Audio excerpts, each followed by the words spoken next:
Welcome to Simply Sweet. Friends, இன்னைக்கு நம்ம rich and creamy cauliflower broccoli soup எப்படி பண்ணுறதுன்னு பார்க்கலாம். இதுக்கு தேவையான பொருட்கள்: காலிஃப்ளவர் ஒரு சின்ன பூ, இந்த மாதிரி பூவாக ஆஞ்சு வச்சுருக்கேன்.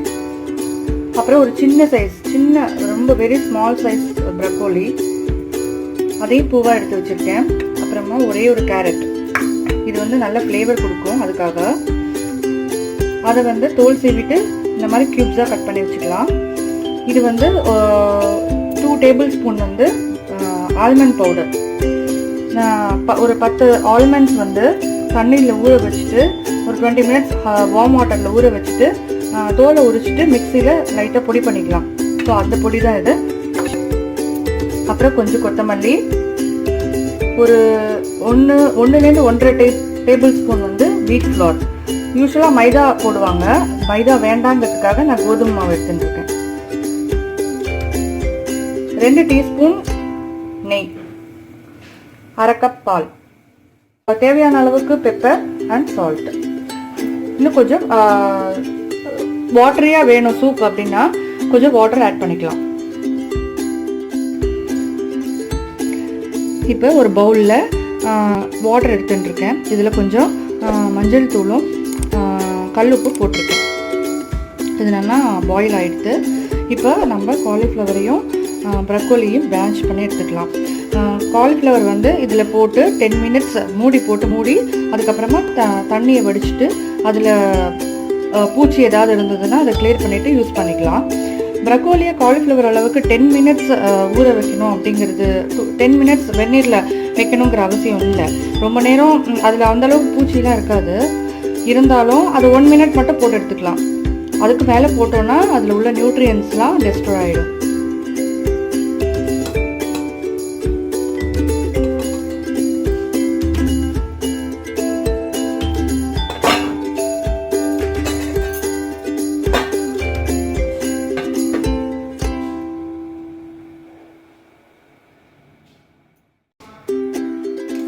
ஒரு நிமிஷம் ஆயிடுத்து. இப்போ ப்ரக்கோலியை எடுத்துடலாம்.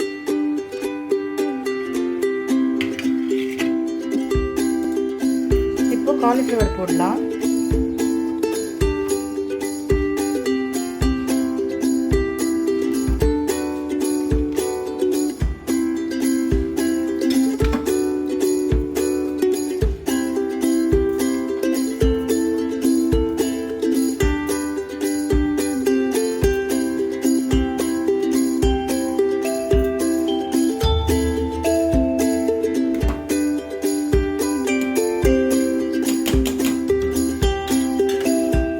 மூடி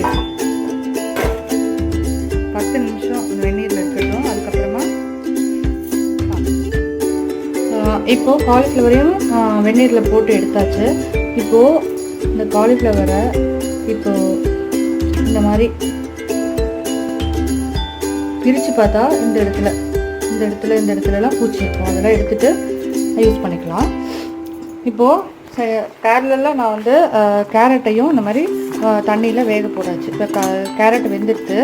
இப்போ என்ன பண்ணலாம்,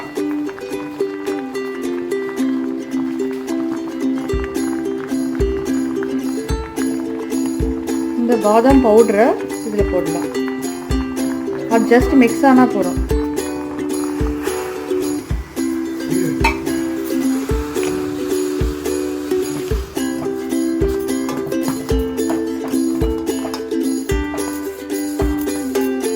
இது சூப்பை நல்லா திக்கன் பண்ணி கொடுக்கும், ப்ளஸ் ஹெல்தியும் கூட.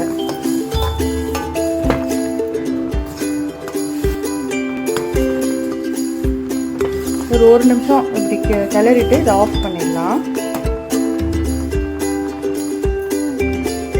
ஆஃப் பண்ணிவிட்டு இது காலிஃப்ளவர் ப்ரக்கோலி எல்லாத்தையும் சேர்த்து மிக்சியில் பிளெண்ட் பண்ணிக்கலாம்.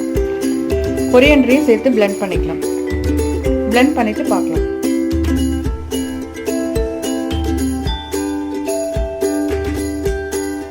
நான் இதை பிளெண்ட் பண்ணி எடுத்து வச்சுருக்கேன். இப்போ அடுப்பில் பேன் போட்டு ஹீட் ஆனவுடனே நெய் விடணும்.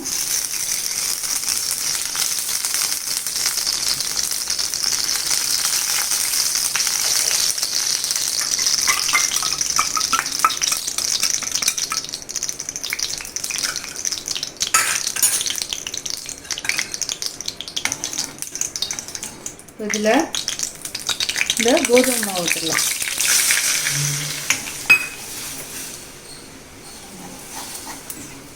இந்த கட்டி இல்லாமல் அது வந்து கொஞ்சம் ஃப்ரை ஆகிடும். ஃப்ரை ஆனதும் அடுப்பை நல்லா சிம்மில் வச்சுட்டு கொஞ்சம் கொஞ்சமாக அந்த மில்க்கை இது மிக்ஸ் பண்ணிக்கணும். இந்த பாஸ்தாக்கெலாம் ஒயிட் சாஸ் பண்ணுறோம் இல்லையா, அது மாதிரி தான். மைதாவுக்கு பதிலாக நான் வந்து ஹெல்த்தியாக இருக்கணுங்கிறதுக்காக கோதுமை மாவு போடுறேன்.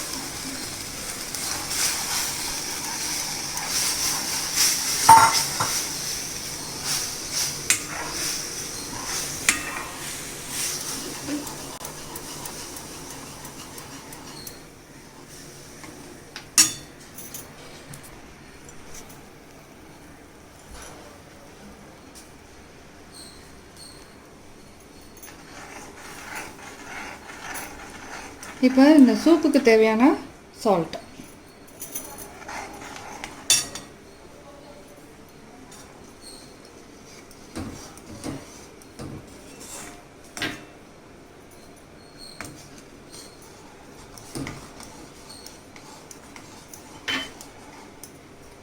பெப்பர், இந்த மிக்ஸ் பண்ணதை வந்து விட்டுடலாம். இந்த பிளெண்ட் பண்ணின பேஸ்ட்டு இதில் வந்து கேரட்டு, brocolli, காலிஃப்ளவர், அப்புறம் கோரியண்டர், அப்புறம் அந்த பாதாம் பவுடர், இது எல்லாம் இருக்குது. இது எல்லாத்தையும் அதில் மிக்ஸ் பண்ணிட வேண்டியதான்.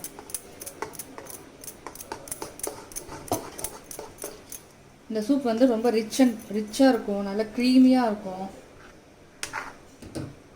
ரொம்ப டேஸ்டியாக இருக்கும்.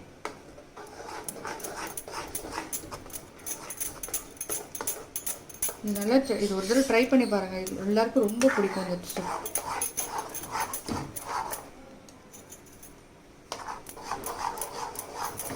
இது ரொம்ப திக்காக இருந்ததுன்னா இன்னும் கொஞ்சம் வாட்டர் ஆட் பண்ணிக்கலாம். 2 கொதி வந்த உடனே இதை ஆஃப் பண்ணிடலாம். The soup is ready.